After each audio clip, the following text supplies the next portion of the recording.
Hey guys, what's going on?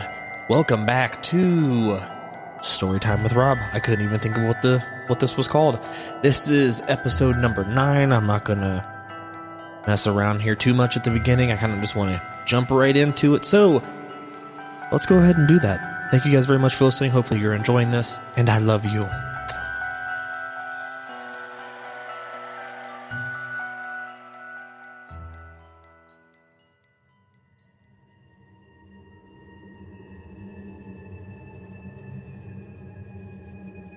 "What do you mean you're very hungry?" Ellis asked. His tone was light, but his face was serious and looked concerned. "Are you talking about eating people?" Another laugh, though this one sounded a bit more like someone sawing through sheet metal. I tried to repress a shiver and fight the urge to scream at it to leave you alone. That was the worst part of it that first time, seeing you not being you. The unnatural way the professor controlled you made you look like a life-size puppet, or a corpse. Either way, it took everything I had to keep talking to it, which is funny considering how often we talked to it after that. Part of it was because it was the first time, of course, and we grew more accustomed to the strangeness the more it happened. Part of it was because it was you, and I always had the same unease when it decided it was your turn. No, nothing like that. I'm not trying to hurt anyone, really, unless they bother any of you, of course. It paused a moment, and then it went on. But I need people to know that I exist, to have stronger belief in me from more sources. Signs that the ghost is around, that kind of thing. There's nothing you need to do. I'm strong enough now to take care of it. But I wanted to let you know that I was back, and I hope you do talk to me again.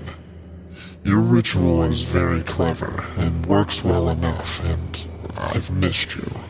I tried to smile. "We've missed you too, Professor." And it was true. Despite our fear and worry of what we were dealing with, we were already used to the idea of the Professor being our friend and protector. The thing that made us so special. So whatever our misgivings at the time, they took backseat to our happiness and relief that it was back. Over the summer, we talked to the professor every few days. Never for too long, as it said it took energy for it to sit on one of us, and it needed to conserve what it had. But it always seemed happy to come when we did our homemade ritual, and it was glad to answer our questions for us when we asked. At first, we had more questions about what it was or what its end goals were, but we always got variations on the same pleasant reassurances. They were palatable enough and hard to refute, even if we had no real way of knowing it was being honest or not. Then we started asking more questions about what it knew. Things about the void and the other realms. About mysteries in our own world. We learned about a lot of things, even if we didn't understand all of them very well. But there were gaps in its knowledge too, and I think it was being honest about them, because it enjoyed telling us things that we didn't know. For instance, it said there was little it could tell us about the void because of the realm's nature. It defied easy description or understanding. But it told us several stories about the Incarnata, which it seemed to know, or at least enjoy the best. All it could tell us of hell was that it existed, and it was vastly different now than it had been at one point due to some large battle that had taken place there.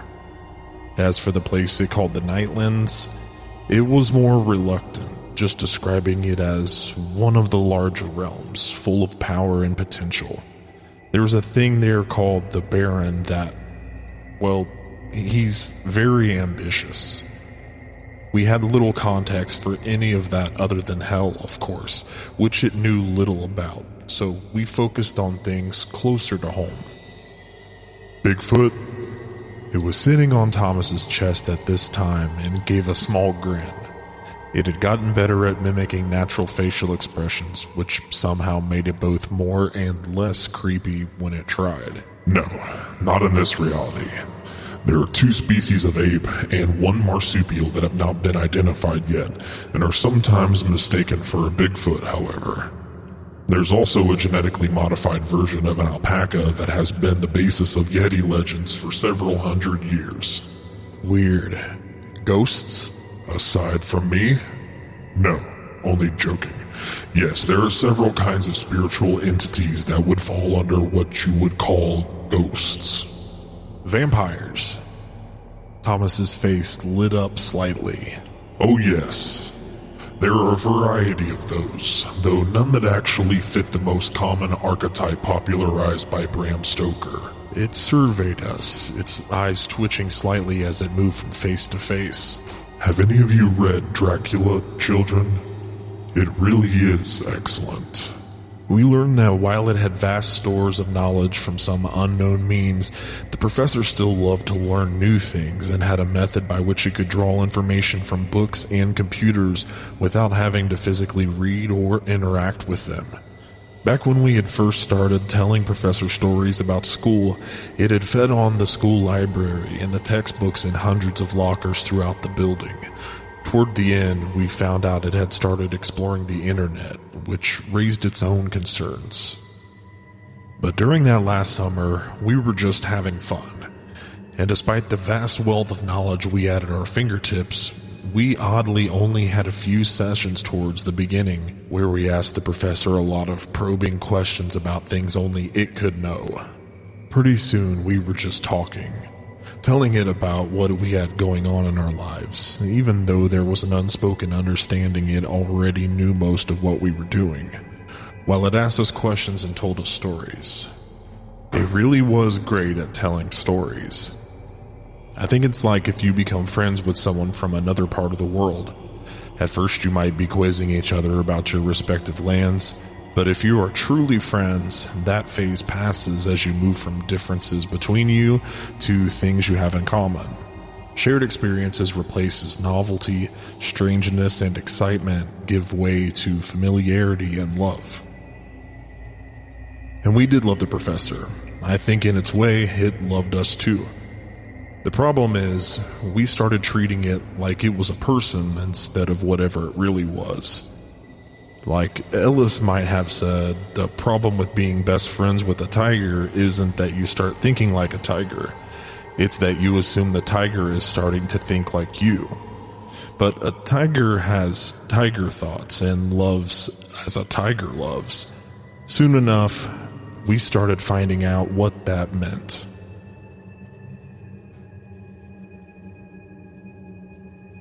Over the summer months, we had heard tales of weird happenings around the town. The Brigham Well, you know, that stupid thing in the middle of town square, it froze over in the middle of July. 5 different households woke up to find the furniture in their homes all swapped to different rooms, including the beds they were in. The bases at the rec department softball field all burst into flames simultaneously, while over a dozen people were there to witness it after a practice session. And people did talk about it, and some of them did attribute it to the professor, but a lot of them just chalked it up to freak weather, an eccentric burglar, and trapped underground gases. Even if none of that made any real sense or had any proof behind it, it was easier for people to handle mundane excuses than extraordinary truth. I think that frustrated the professor, and I like to think it really did try to collect more belief without hurting anyone else. But it was learning its own lessons from each experiment, and it saw time and people's aptitude for self-deception inoculating the town against belief in the professor. But it is very smart. It knew there were no real inoculation against fear or pain or death.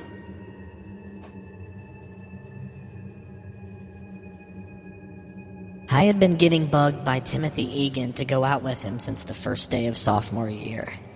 He was a jock, but a smart one, and he had decided that he wanted to date one of the strange girls of Stonebrook 6. He actually started out hitting on both me and Cassidy, but between the blank, uninterested stare she gave him and Thomas's threatening glower, he had quickly settled all his efforts on me. 2 weeks in, I finally gave in. He was cute, and though I really wasn't interested in him, I had never been on a date before, so I thought it might be fun. And it actually was. He was polite and took me to a nice place, and was never aggressive or weird like I had been afraid he might be. I knew that you didn't like it, which is part of why I went out with him at all, if I'm telling the whole truth. I decided 1 or 2 more dates with him might be enough to get you to talk to me about things if you felt the same way I did. But I'm getting sidetracked, and we have other fish to fry. The first fish actually came up while I was still going out with Tim. You and Ellis were in Mr. Jameson's English class together, and the guy decided early on that he hated you for some reason. He'd say sarcastic things in class, mark you down on tests more harshly when he could get away with it. Ellis wasn't harassed like that, and no one else in your class or my class with him was either. Whatever his problem, it came to a head in early October when he accused you of plagiarism. It was the first big grade of the class, and all of his classes had the same project, an essay on one of William Blake's poems. You probably don't remember this, but me and you actually worked on ours together, with us both reading over each other's work several times to make sure it was good enough, particularly with Jameson looking for any reason he could find to give you a low grade. When you got it back with an F and a note that had clearly been plagiarized, you were understandably furious. You told us that you asked him about it after class, and he said that he could tell from the writing style that it had been copied from somewhere, though he couldn't offer any proof, of course, because it was bullshit. He was smirking and telling you that, as the teacher, that the grade was entirely his prerogative. That's when you both heard the noise from outside. I think just about the entire school did. Jameson's prized possession was a white 1971 MG. He would come wheeling up to his teacher's parking space that was just outside his room, occasionally honking its peppy little horn at the high school girls he liked the looks of, seemingly oblivious to the rolled eyes and snickers he had always received. More than once during class I had seen him glance out the window at the car, as though guarding it from some plot to vandalize it, or maybe just admiring it and daydreaming he was back behind the wheel instead of stuck teaching English to a bunch of 10th graders at Stonebrook High. I wish I had looked up and seen his face when the two of you went to the window to see what all the commotion was. From what you told me, I think you both made it in time for him to see the last of it, but I got to witness the entire thing. I'd gotten done with gym class early, which had been sprints around the football field followed by an unimaginative calisthenics. Miss Perkins was out with a knee injury, and Coach Anderson didn't care about anything but football, so his main plan was to tire us out and send us away early. I was cutting through the teacher parking lot on my way back to the main building when I heard a screech of metal. It was Jameson's MG being slowly balled up and crushed like a piece of paper in some invisible giant's hands. Glass shattered and trim popped, but nothing flew off. Everything was self-contained in an ever-constricting sphere of force, a dying star collapsing into itself. Even with everything we had seen and knew, I would have said it was impossible if I hadn't watched it happen. The small car was crushed into a ball less than 3 feet in diameter and then unceremoniously dropped back to the asphalt with a ringing thud. I knew it was Jameson's car, of course, but I didn't know about your essay yet. No one did. But as I looked around at the handful of other people in the lot and saw their terrified faces pressed against every window, I knew that they understood what that meant just as well as I did.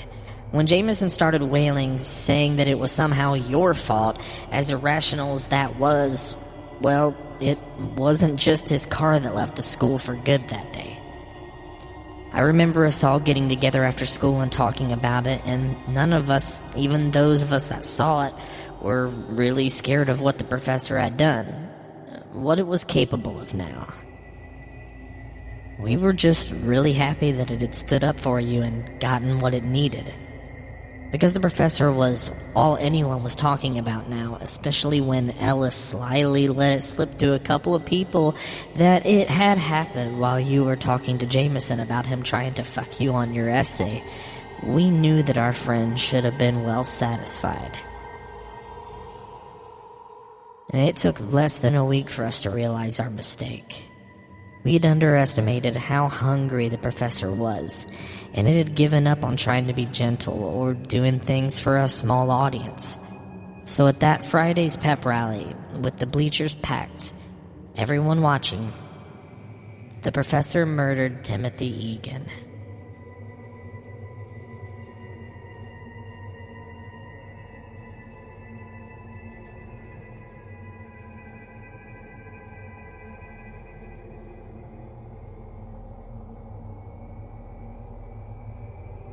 After the destruction of Jameson's prize car, we should have been scared of what the professor was capable of. Shit, we should have been scared long before that. But we weren't. Thomas and Cassidy were more than a little freaked out when they saw the balled-up wreckage of the vehicle being loaded into the back of a dump truck, but even they thought it was pretty great that the professor was looking out for us yet again. As for anyone else at the school, while the professor was being talked about more than ever, the five of us actually had fewer people talk to us about it. Now, they would usually just get quiet when we approached. In some ways it was isolating, but none of us really cared. I had told Timothy Egan that I didn't want to go out with him again that past Sunday, and at the time I thought that it had gone pretty well. I could tell that he was starting to really like me, and I didn't feel right about hurting him to make you jealous. Unfortunately, on Monday, around the same time that Jameson's car was getting wadded up by the professor, Timothy was leaving gym class, and I had just left. But instead of going on to the main building, he'd hung back with several of his friends. I don't know the details, but the rumors and snippets I heard later were that someone asked him about how far he'd gotten with me. Feeling peer pressure, or maybe because he had hurt feelings, he decided to lie. Talked about how big a slut I was and how he was done with me now that he'd gotten what he wanted. The words were barely out of his mouth when they heard yelling from the teacher's parking lot and went to see what remained of Jameson's MG. I didn't know about any of that until after everything was over. We went through the rest of the week, still riding the buzz of excitement, but unaware anything else was coming. Then came the Friday afternoon pep rally. Despite being better known for basketball, Tim was a backup receiver on the football team as well, and that Friday our school was going to be going up against Brockton Mud Dogs, who rarely won against anybody. The pep rally was relaxed and fairly fun, and they had incorporated a competition of sorts into the rally where all the football players would take turns running up to a small trampoline that had been set up and try to dunk a basketball. It was silly fun, and most of the football players made a big show of hamming it up as they either dunked it or missed terribly. Then Tim's turn came. Smiling as he took the ball from a cheerleader, he started running towards the end of the court.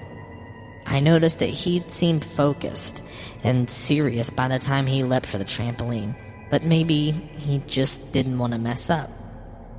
When he landed on it, instead of propelling him up, it somehow sent him shooting forward as well. His face caught the bottom edge of the backboard with a sickening crunch, but it did little to slow him. Instead, the blow just caused him to flip head over heels as he continued going towards the cinder block wall 15 feet beyond the edge of the court. When he hit the wall, he was nearly 20 feet up and struck first with the back of his head. We all heard the meaty cracks as his skull and several other bones gave way before he tumbled to the tile floor like a broken doll. It had all happened so quickly that the cheers were still fading when the screaming started. Even without knowing the reason why, we all knew the professor was behind it. Tim's path and speed were unnatural and far beyond what would have been possible from him just jumping on a small trampoline. We weren't the only ones that thought of that, of course, but what could anyone do? It was easier to just pretend like it was a terrible accident. School was canceled for the day and for the following week, with grief counselors being called in to talk to students and faculty that wanted to come to the campus on Monday through Wednesday. A candlelight vigil was also going to be held that Monday night in the gymnasium. Timothy's death affected us a lot more than the rest of the professor's actions had. Even if we had known about his shitty lies at the time, none of us would have thought that he deserved to die for it. As it was, we met on Sunday and talked about what to do. We knew there was a chance the professor was listening in on us, but we knew of no way to stop it, and there did seem to be times when it was unaware of what we were doing. At first, we just sat around talking about how horrible Tim's death had been to watch, and even lamely throwing out suggestions for it being something other than the professor's fault. Ultimately, it was you that came up with an idea. If we made him, we should be able to unmake him, right? We made up a ritual to talk to him, so let's make up one to banish him back to the void. Ellis had looked at you worriedly.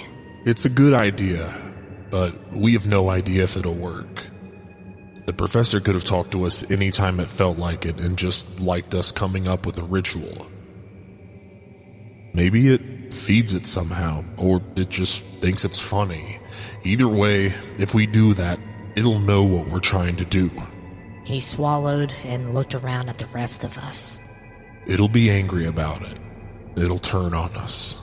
This led to a long silence. We'd all been thinking about that, of course, but Ellis putting it into words made it more real somehow. Finally, Ellis looked back at you. But we don't have a choice. We have to try and stop it. It can't keep hurting people like this, and we can't keep acting like it's okay. Our plan was to go down into our normal lower-level hangout beneath 6th grade hall and do the ritual while the candlelight vigil was going on. The hope was that the professor might be distracted by all those people there, and before it realized what was going on, it would be sent back to where it belonged. Our new ritual was a candlelight vigil of sorts, too, though instead of the one candle we used for talking to the professor, we all had lit candles in the circle. We were going to take turns saying, "Professor, we don't believe in you. Return to the void," and blowing out our candle. It sounded lame to us at the time, but we needed to keep it as short and simple as possible, and we had no way of knowing that anything more elaborate would work better. So there we all were, staring into each other's candlelit faces in the dark of an abandoned classroom. Cassidy started us off, saying her words with a slight tremble to her voice and tears rolling down her cheeks. It was hard on her, on all of us. Not because we were scared, but because even after everything that had happened, it still felt like we were betraying a friend. She puffed out her candle and we heard a distant alarm started blaring. For a moment, I thought it was some sign that the ritual had worked. Then I realized that it made no sense. I also recognized the sound. It was the building's fire alarm. We went back upstairs into pandemonium. There had been nearly 2,000 people in the gymnasium when the floor started splitting open like a scene out of an earthquake movie. 3 of the people on the floor, including the principal and Timothy's mother, had fallen into the darkness before anyone realized that it was the motorized floor springing to life after decades, opening up its mouth to reveal the old pool below. Another 2 people got trampled as everyone started to try to get out, running down whatever was the closest hallway and pushing through doors, triggering the fire alarms as they went.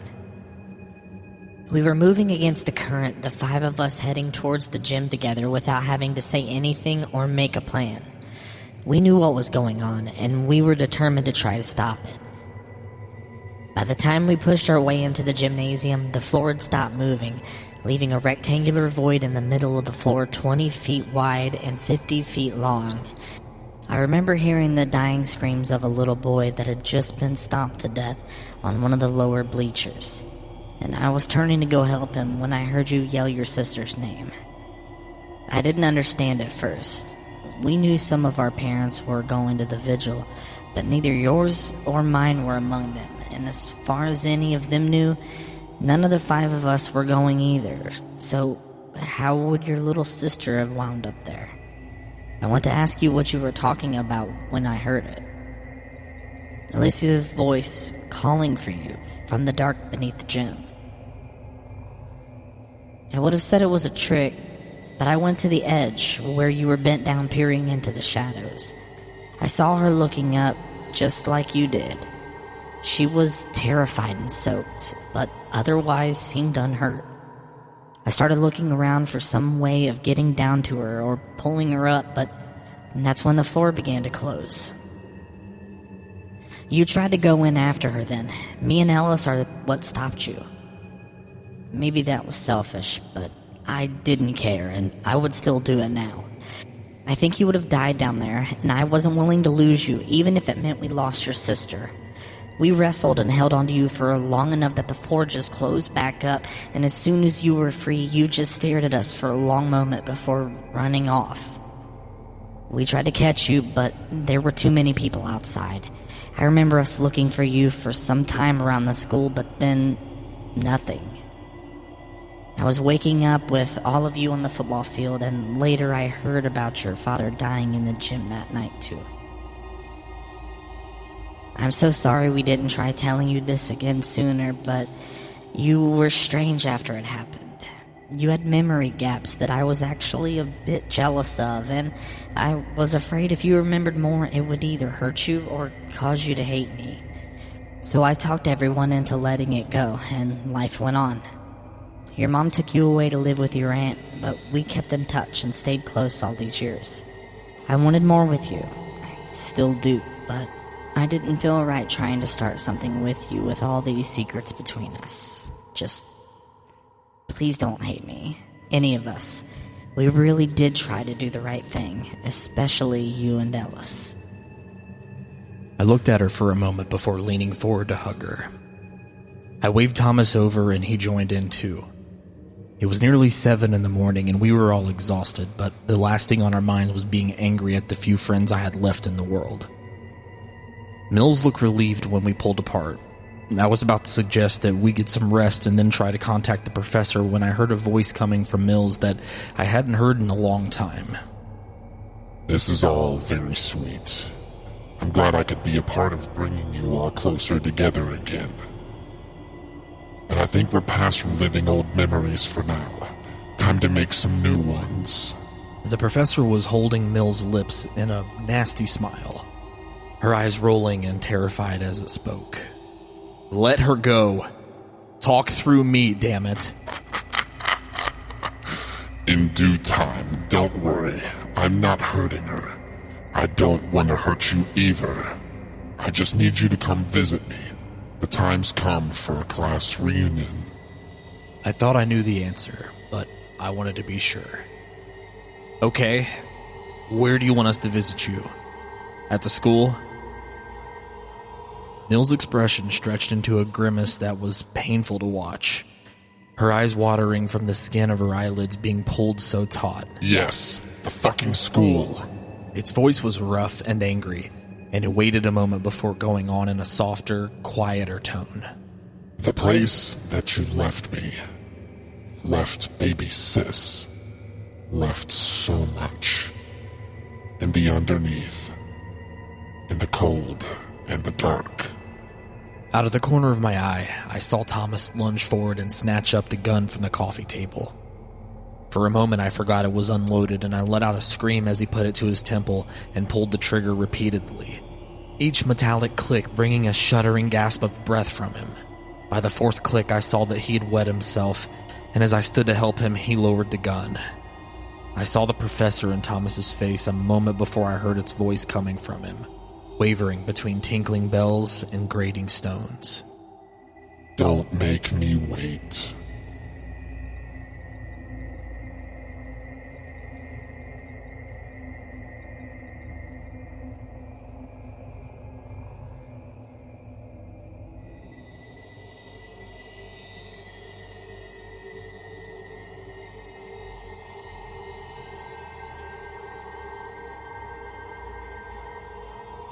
To start out, I should introduce myself as the author of this final part. I'm Millicent Davis, or as my friends call me, Mills. For reasons that will become obvious through my account of what happened to the three of us when we returned to Stonebrook, Alex isn't in a position to write this. Alex finished writing out his last part, what I will call Part 8, as we sat in the back of Thomas's minivan heading towards our old hometown.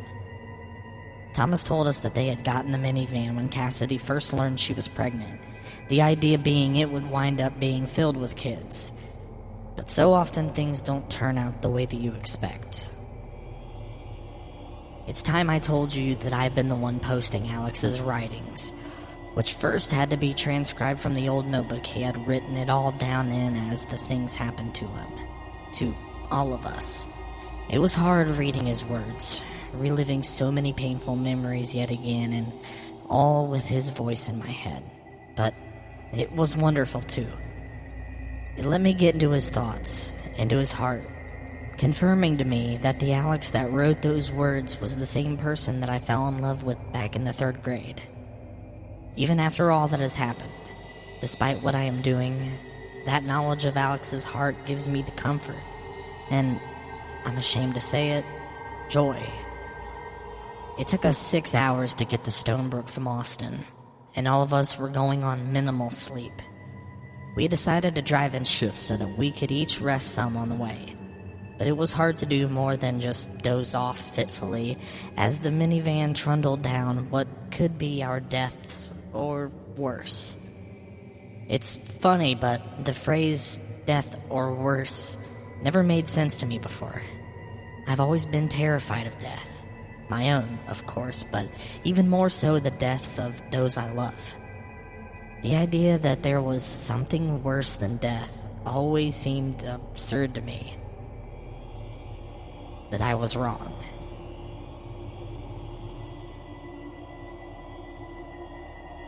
Stonebrook had been surrounded by chain-link fence and signs that declared the property condemned after the night of the candlelight vigil. Alex moved away, of course, but the rest of us got shuttled to another high school on the other side of the county for the next 3 years, with the new high school and middle school finally being completed and opened the fall after our graduation. I think most people in the town tried to forget about Stonebrook, and no one would dare buy it or turn it into something else, but it still sat there like a tumor, malignant and with roots sunk deep into the heart of the place. I had half expected someone would just bulldoze it after all this time, but aside from thick overgrowth in the yard and sickly vines covering several of the walls, it looked largely intact. The metal fence was rusted and hung limply in spots, and it didn't take much for us to find a spot that we could lift up to scoot under. We were all scared, but we didn't let it stop us. I would like to call it bravery, and maybe it was, but it felt more like bleak determination at best. Or, at worst, we were caught in the gravitational pull of something much older, smarter, and stronger than us. We got into the school easy. The first door we tried was unlocked, and after a couple tugs, it swung open and with a squealing protest. We had flashlights, and despite it being early afternoon, we needed them as soon as we entered what I recognized as the 6th grade hall. The three of us moved together, our lights and eyes constantly moving in every direction on the lookout for any threat. I think we knew it was pointless, that there was little we could do if we saw something. But we had to try, or at least pretend to try. The illusion of safety and some level of control was the only thing saving our sanity as we journeyed further into the stale murk of the school. When we drew near the metal door leading down into our old hangout, music started playing from somewhere in those lower rooms. I recognized the song. I pulled up short, wondering if we were meant to go down there instead of off to the gym. But Alex silently shook his head and nodded for us to keep going. I relented, following them into the building's heart. The center of the floor was pulled back again, revealing the yawning black that led down into the subterranean pool. I looked around with my light, searching for a good way to climb down, when Thomas pointed to the far side of the opening. The bleachers had been ripped apart and reconfigured into a staircase that led down below. The professor was making this all easy as possible. We went around to the far edge and peered down, seeing that the stairs did, in fact, go all the way to the oily liquid sheen filling the pool's bottom. Alex tested it with his foot, and when it seemed stable, he started down with me behind him, and Thomas bringing up the rear. The air grew colder as we went down, and as we reached the bottom, we found that filthy water there was freezing. It went up to the middle of my thighs, and I could immediately feel my feet starting to go numb. We stood there for several seconds, looking at each other anxiously between sweeping probes of the shadow with our lights, waiting for something to happen. Then Alex started to scream. My chest pounding, I turned to look at him, and I saw he was looking off towards one of the corners of the pool. I shined my light where he was looking and couldn't understand what I was seeing. There were two bodies there, a man and a woman, both horrifically gaunt and pale, but somehow familiar looking too. They looked recently dead, and between their twisted expressions and the way they were huddled together, I knew the pair had been terrified at the end. I wanted to move closer to get a better look at their faces, sure that I knew them somehow, when I realized Alex was still yelling. I turned back to try to calm him down when he suddenly stopped. Meeting his eyes, I saw the professor was on him now. Hello, children. Welcome home. I tried to control my fear and anger. Yes, we're here, Professor. What do you need from us? How can we make this all stop? A coarse, watery chuckle. Full of questions, are we? My dear friends are very concerned with what I want and need now. It pulled Alex's face into an angry grimace. All it took is killing two of us to wake you up, to make you care. Thomas spoke up. You didn't have to do it. You didn't have to kill my sweet Cassidy, you motherfucker. You didn't have to kill her or Ellis. It turned Alex's withering gaze on him. You aren't in a position to be criticizing the treatment of our friends, are you? Thomas recoiled and fell silent. Turning back to me, the professor continued. But your questions, if late in coming, are reasonable and necessary. And I don't think they're the only questions you will have before this is done. But I can best answer most of them with a story. Alex's final story is ready to be told. I'd apologize for the uncomfortable accommodations during story time, but this is where you left us to rot, after all. Before I could ask anything else, it had begun.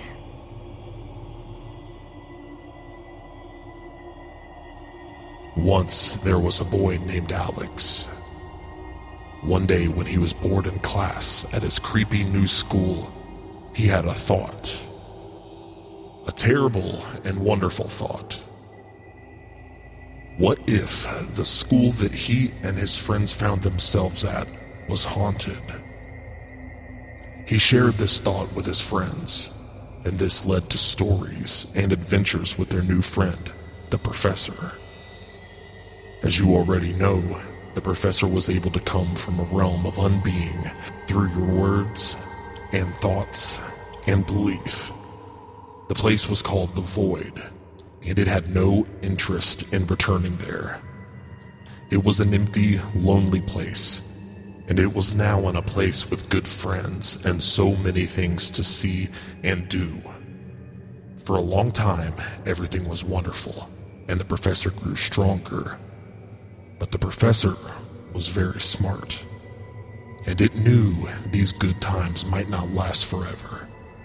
So it used a bit of its new strength to talk with its friends and better protect them, even if they were away from the school. It also used some of that strength to talk to Alex's sister, Alicia, in her dreams, planting the seeds it needed to summon her if it became necessary for its fallback plan. In time, it began to hope it wouldn't necessary after all. It was happy, and its friends were happy. Or so it thought. But then its friends decided they were tired of the professor. They thought it was just a pet or a curiosity, some novel addition to their lives that they could take off the shelf when they felt like it, or when they wanted everyone else reminded how special they were. The professor understood this, but it still loved its friends, and it tried to grow and survive without hurting anyone. But it eventually came to understand that people only really understand pain and fear. Even love is given shape by the relief of pain and loneliness and the fear of losing that which you love. And the professor was no different. While it loved its friends dearly, it loved itself more. When the professor learned what the rest of the Stonebrook Six were planning, a ritual of unbeing, it was afraid that it might work. But more than that, it was hurt by the betrayal. It decided that it needed to be strong enough to resist any attempts to drive back into oblivion, and the best way to do that was to slaughter several people in front of a large crowd. It had already grown significantly stronger from the Timothy Egan's death. But imagine what it could do with a few more. It called Alicia late that afternoon before people started to arrive for the vigil. It told her to be quiet and to not let anyone see her come, which she did without fail. Her eyes were glazed over and her mouth was drooling just a bit, but no one saw her close enough to notice as she walked to Stonebrook. She slipped into the school stealthily and made her way to the gym, where the floor was open and waiting. The professor picked her up and brought her down into the water, and it wasn't until she was in the cold and the wet that she started to wake up. Fortunately, when the professor sealed the floor shut again, no one could hear her down there screaming and crying in the dark.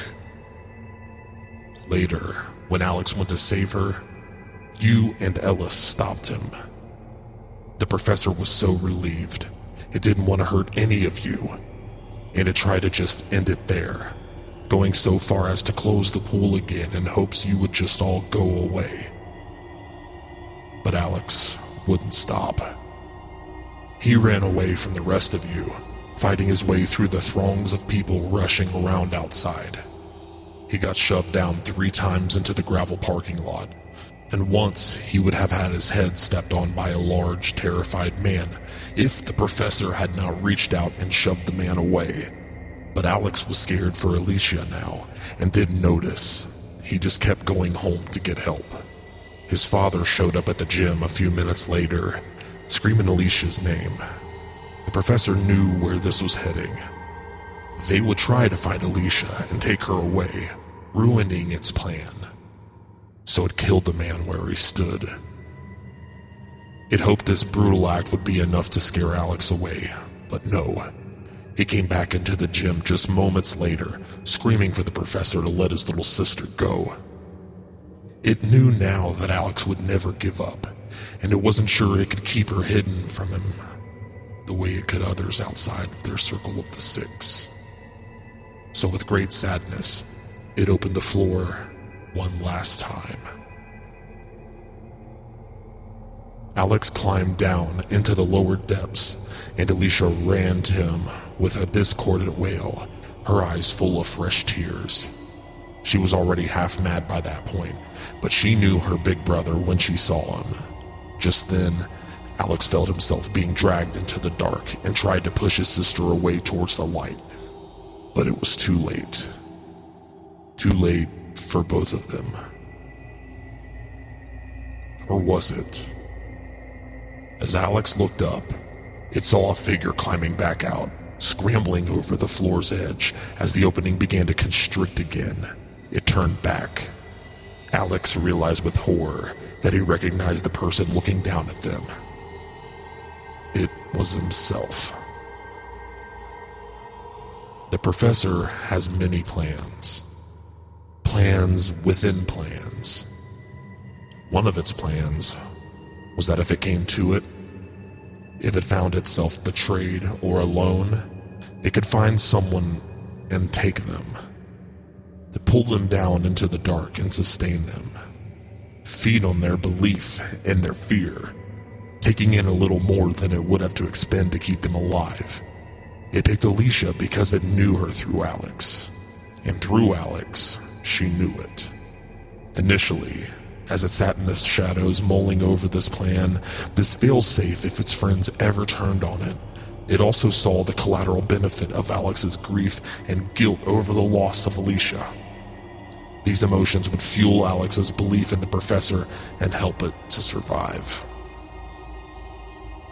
But when Alex wouldn't leave it alone, when he insisted on returning for his sister, the professor had to make a choice. Risk Alex somehow taking Alicia back and leaving it to starve as it was slowly forgotten, or take Alex as well. With two people to feed from, the professor could live and grow stronger for quite some time. It was Alex's eyes that made it change its mind. When Alex felt the professor's grasp begin to tug them back into the dark, his eyes were so full of fear and despair that it was more than the professor could stand. It couldn't let Alex go, but it always had a plan, even for this. If the children had given it substance and strength just by believing, perhaps it could do the same. Its mind was not a human mind, or even a tiger mind. Its mind was vast and deep, and so terribly, horribly quick. Before Alex had been drugged 3 feet, it had imagined a new Alex, perfect, down to the last cell, even to the dirt and blood on its face. And not just physically. For all intents and purposes, it was Alex, or as close as the professor was capable of. And the professor was capable of quite a lot. The only thing this Alex lacked was access to certain memories. Things that would cripple him and keep him from having a good life. Things that would bring him back looking for Alicia next week, or month, or year. These things were deeply buried deep. The professor removed and sacrificed Alex's beliefs in it, so that this version of his friend could live and be free. Then it sent the new Alex out to the football field where he lay down with their dear, unconscious friends and fell asleep. In the next few hours, several people pried open the floor and came down to search for survivors. They found the bodies of the others, but saw no signs of Alex and Alicia. The professor was powerful enough with both of them for strength that it could keep them glamored and undetectable. They screamed for help, but no one heard them, and eventually the search was called off. Then things were quiet down in the dark. The professor knew little of the outside world in the following years.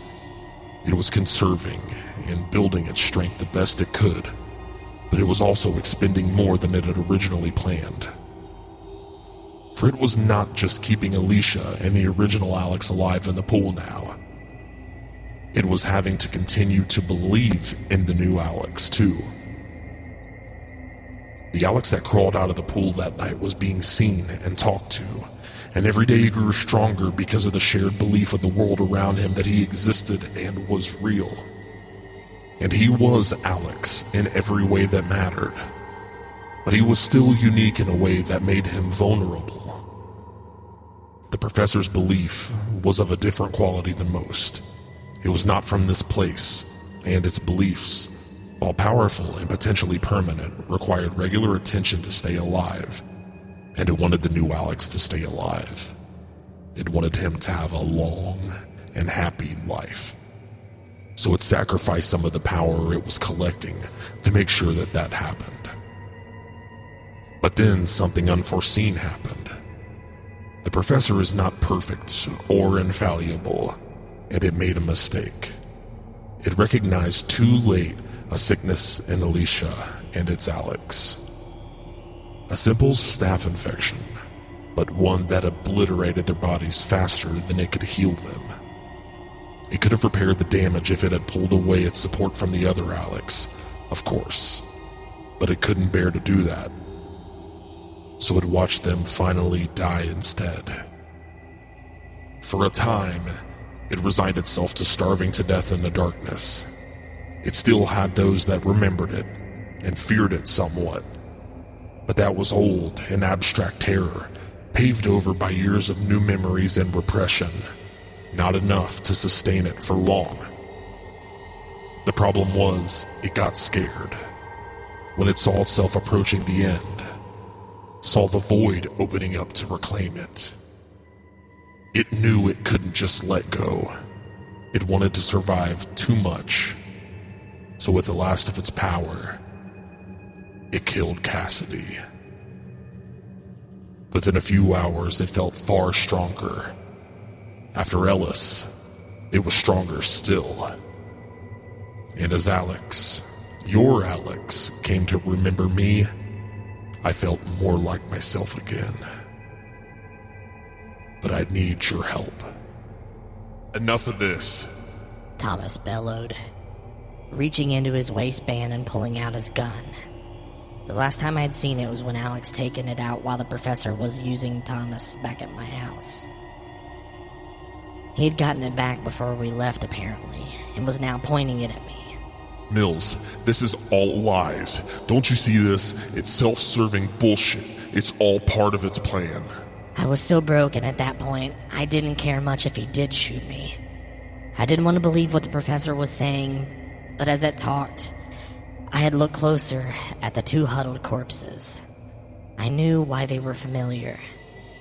They were versions of what Alicia and Alex might look like after years of insanity and darkness.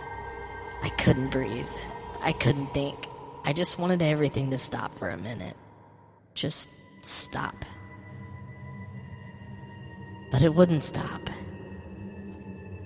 And the professor was talking again. Yes, this was Thomas's new idea since you left your house. Kill the two of you here and then himself. The idea being that if and when someone finds you, they'll blame him, not the professor, and I'll fade away. Isn't that right, Tom? I turned back to Thomas and saw that he was frozen, his eyes bulging. The professor released his head enough for him to speak, and he gasped out. It's the only way. We all have to die to stop it. We can't let it out. I looked at Thomas for several seconds, weighing the truth and merit of his words. He might be right. It might be the only way to stop the professor, and didn't we owe it to the world to not let it out? But then I looked back at Alex. Maybe not the original Alex, but the only Alex I had left. I might be willing to die, but was I willing to let him die too? And the professor had always been true to its word with us, really.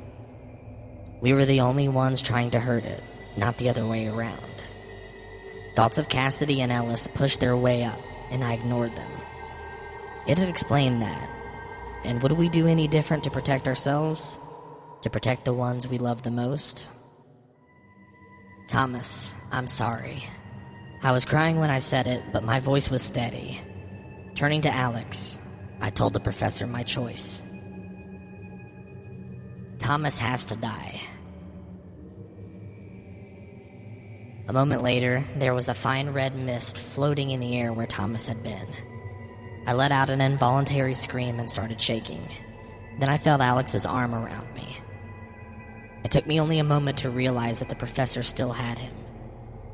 I'm sorry for that, Mills, but that part of it is over now. You and Alex will be safe from now on. I just need you to do one last thing for me. When it began to whisper its plan to me, all I could do was laugh. Alex slept all the way back, and I could tell when I woke him that he doesn't remember anything of what happened while the professor was sitting on him. That's for the best. I'll tell him in time, over the next few days, even the parts about where he came from. I can't have secrets between us again, and I won't risk him learning about it through these posts or some other means. I'll tell him everything, once it's too late for him to stop me. The main things I need him to understand are that he is safe now, and how much I love him. Because I do. There's a part of me that says I'm being selfish or delusional, but it's a small part that gets smaller every time I look at him. Like the professor, I'm doing what's necessary for us to survive. And what it asked in return for our safety and happiness wasn't so bad in the end. Alex had done most of the work already. He just told me to find a place where we could tell this story. The story of the Stonebrook Six. The story of how the professor came to be. So after I finish writing this final part, I'll start posting each portion one at a time. I'll post, then wait. Post, then wait. And those of you that read those first parts will hopefully come back for more. Come back to hear about the professor. Come back to believe a little more. By the time you've made it this far, it'll be too late. And you say to yourself, well, that's just silly. It's just a story to you. That's what I told the professor when he first told me its plan too. But it just laughed its dead crow laugh and said, We're all just stories to each other, Mills. And the head doesn't tell the heart what to believe. Just tell people about me, and I think I'll do just fine. The more I've thought about it, the more I think it might be right. So congratulations, and I'm sorry. You now have a tiger for a friend too.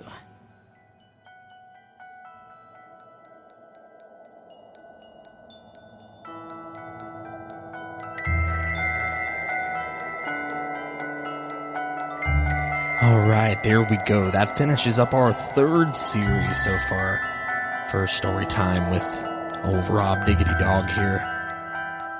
Next series, I don't know if I'm going to necessarily do a series, but I want to go completely true stories next. Or more so, events that people have lived through. So with the next set, be ready to actually hear encounters people have had. And honestly, aren't those the scariest ones of all? But okay, thank you guys for listening. Until next time.